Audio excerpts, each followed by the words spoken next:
You're gonna test pump. You're gonna pass Mama's test tomorrow.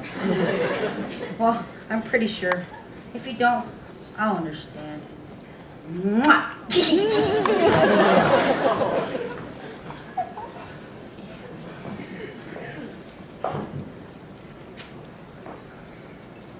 And so the young Prince Waldair, having slain the dragon Fafnir with the sword Minning, rescued the princess Frigga, and together they mounted his horse Trigga, and they rode away to the castle of Wunderbar, where they were married and lived happily ever after.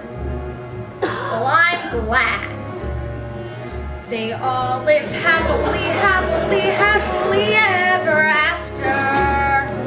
The couple is happily leaving the chapel eternally tied.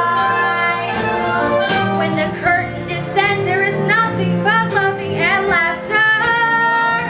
When the fairy tale ends, the heroine's always the bride. Ella, the girl of the cinders, did the washing the walls in the winter, but she landed a prince who was brawny and blue-eyed and blue-eyed. Still, I honestly doubt that she could ever have done it without that crazy lady with the wand. Cinderella had outside help. I've got no one but me. Fairy godmother, godmother, godmother, where can you be? I haven't got a fairy godmother. I haven't even got a godmother. I have a mother, a plain, ordinary woman.